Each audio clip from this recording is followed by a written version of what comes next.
महाराष्ट्र विधिमंडळाच्या अर्थसंकल्पीय अधिवेशनाला आजपासून सुरुवात. लव जेहाद कायदा झालाच पाहिजे, जगताप यांचं प्रतिपादन.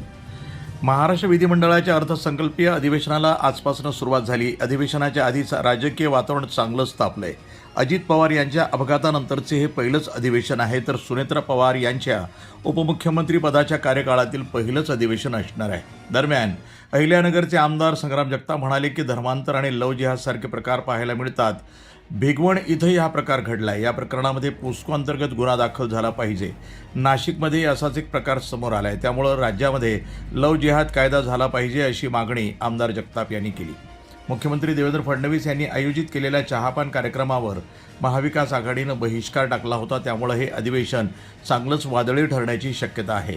अजित पवारांविषयी बोलताना मुख्यमंत्री देवेंद्र फडणवीस यांनी अत्यंत भावनिक शब्दात त्यांचं कौतुक केलं. अजितदादा हे महाराष्ट्राला न मिळालेले सर्वोत्तम मुख्यमंत्री होते, असं स्पष्ट विधान त्यांनी केलं. क्षमता, निर्णय क्षमता आणि प्रशासनावरील पकड यांचा विचार केला तर मुख्यमंत्रीपदासाठी आवश्यक असलेले सर्व गुण दादांमध्ये होते, असंही त्यांनी सांगितलं. राज्याला एक चांगला मुख्यमंत्री मिळू शकला असता, मात्र ते तसं घडलं नाही, अशी खंत त्यांनी व्यक्त केली. महाराष्ट्रामध्ये वसंतदादा आणि अजितदादा ही दोन नावं त्यांच्या कामामुळे कायम स्मरणात राहतील, असंही त्यांनी नमूद केलं. फडणवीस म्हणाले की दादांची राजकीय कारकीर्द मोठी आणि प्रभावी होती. राजकारणात ते अजून मोठी इनिंग खेळतील अशी अपेक्षा अनेकांना होती, मात्र जीवनाच्या प्रवासात त्यांनी पहिल्यांदाच टायमिंग चुकवलं, असं भावनिक विधान त्यांनी केलं.